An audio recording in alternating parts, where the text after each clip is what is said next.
On the front page of the Daily Graphic. International Women's Day. Ministry advocates protection for females in digital spaces. President's message didn't reflect true state of the economy. Minority is reacting to the state of the nation.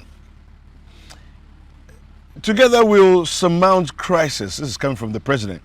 Now, there's a photo that looks like it was taken in Parliament when the president visited. And it's a beautiful picture there, you know, seeing the president, the Speaker of Parliament, the majority leader, as well as the minority leader, with the minority leader in a handshake with the president.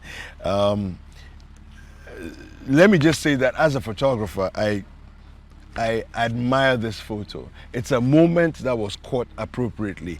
And Samuel Te Adanu, good shot there. Yeah, beautiful picture. We have on the back page, GMPC Foundation inaugurates school project at Young. Okay. And CJ cautions public not to influence courts. All right, so those are the stories back and the front page and back page of the Daily Graphic. Let me take the Chronicle. I have not been reckless in borrowing. This is the president speaking. This was part of the State of the Nation address. I have not been reckless in borrowing. It says here, the economy is in tatters. That is the true state of the nation. This comes from the minority. Armed robber escapes from custody after attacking pregnant woman. Yeah. Prison officers and the police. This is right on your doorstep. Proverbs 27 verse 23. Know well the condition of your flocks and pay attention to your herds. Okay. I think this one is an obvious jab at the people, the custody yeah, of the armed robber. Well, on the back page of the Chronicle, we have Manchester United return to Europa League action against Real Betis. Yeah, and so Arsenal travel to Portugal to clash with Sporting Lisbon. Okay, and rejuvenated Juventus host upstart Freiburg, and Roma Real Sociedad contest first leg of Europa League last 16 tie. Those are the stories on the front and the back page of the Chronicle. Let me give you the Ghanaian Times.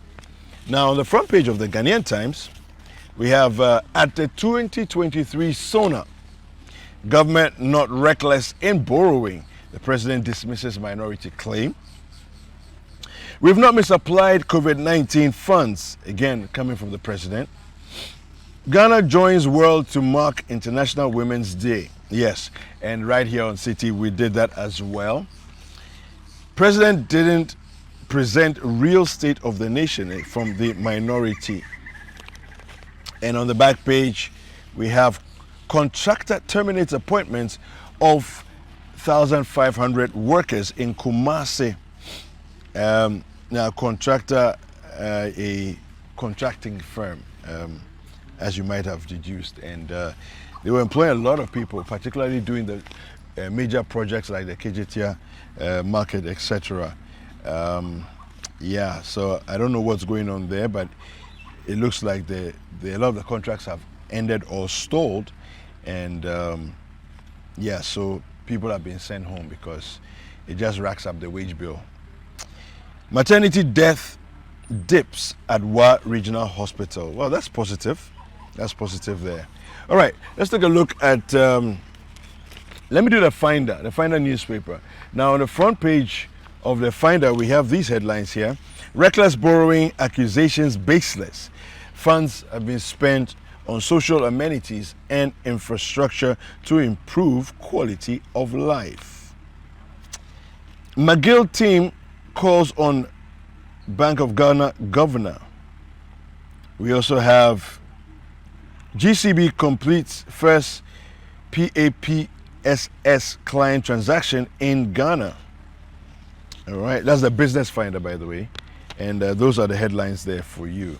All right, the Anchor newspaper says Alan boycotts Akufo-Addo's Sona for campaign as Mahama suddenly shows up after years of snubbing. Okay. Busa South MP repairs boreholes in 18 communities. We have NDC laces boots for another showdown in Parliament over EC. PMF rationalizes new Hajj fare. Okay, and those are the headlines on the front page of the Anchor newspaper. I'll give you the New Crusading Guide and then I'll give you the BNFT.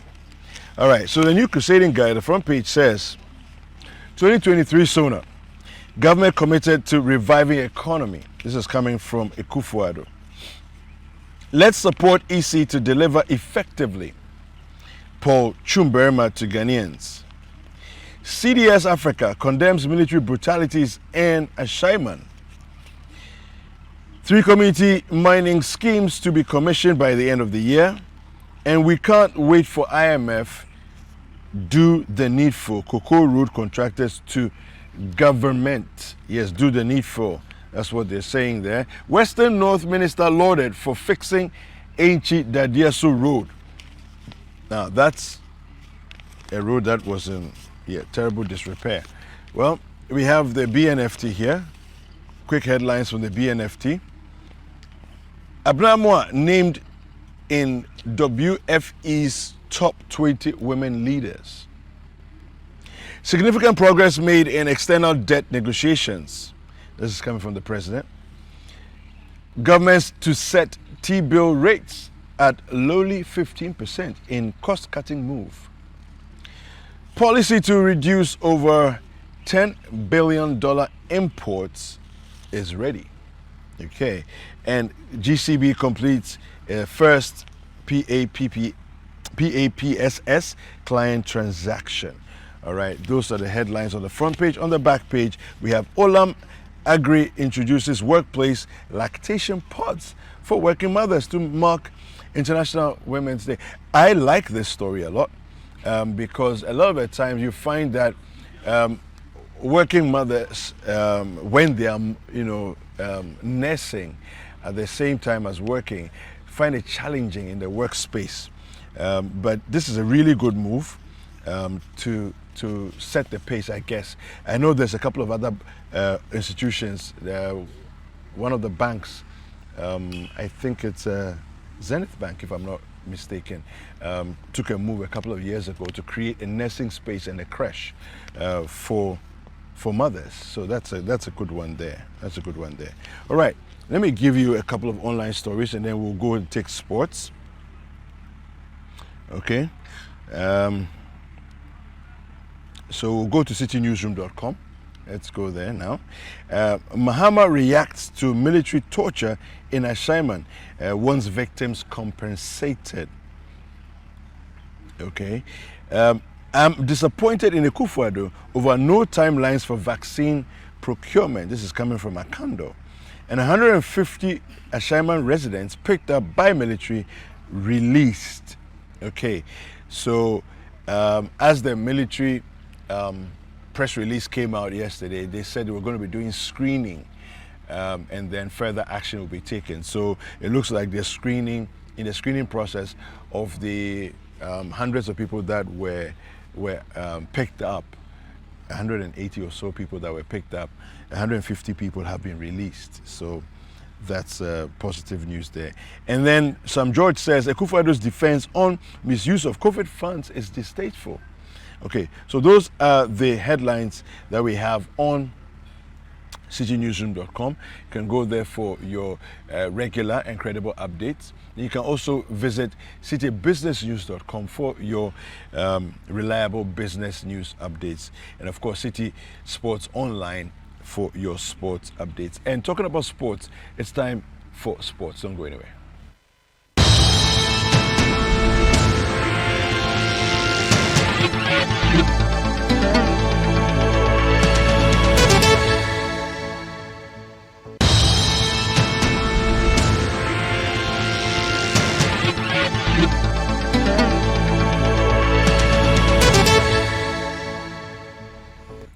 right, welcome. And let's do some sports this morning. Now we have here today Manchester City legend Yaya Toure admits he loves watching Thomas Partey play and would see him at Arsenal every weekend if he could. Now, the 39-year-old Yaya Toure serves as Tottenham Hotspur's under-16 coach after retiring from a professional football career. Now, he's brilliant. It's really nice to see. And I quote again, I think now every weekend when Arsenal have to play, I have to be honest, I just want to go and watch him. He's unbelievable.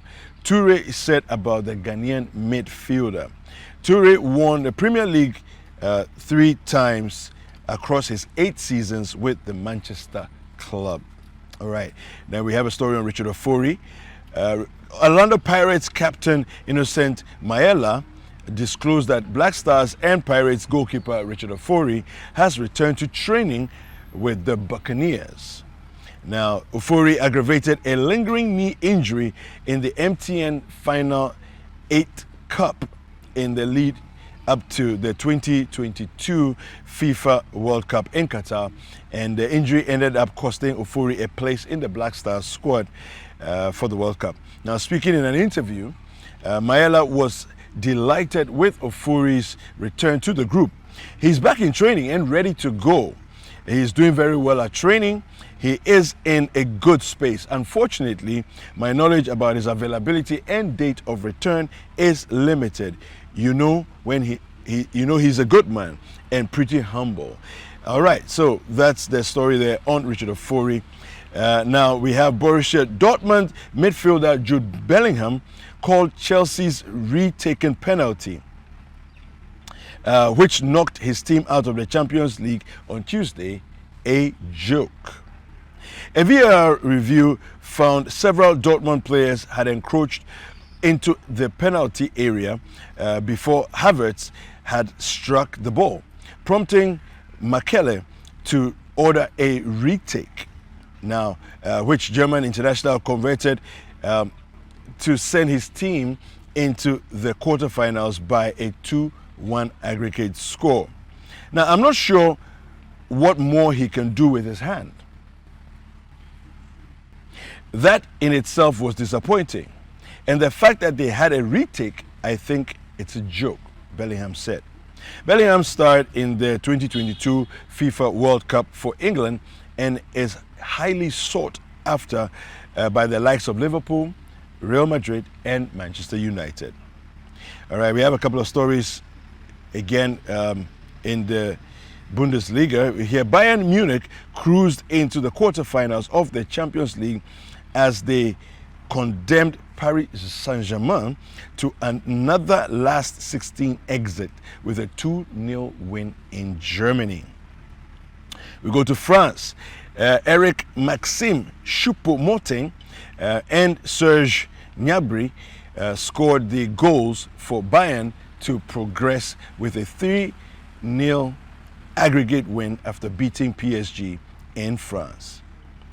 Yes, now this is the second season in a row that PSG has been knocked out of the Champions League in the round of 16 with Lionel Messi in the team.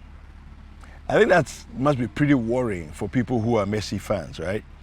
In England, Tottenham Hotspurs drew goalless with Italian side AC Milan to exit from the competition after losing 1-0 to Milan in the first leg. Now, the draw for the last 8 of the competition takes place on the 17th of March in Lyon in Switzerland. All right, so that's it for sports.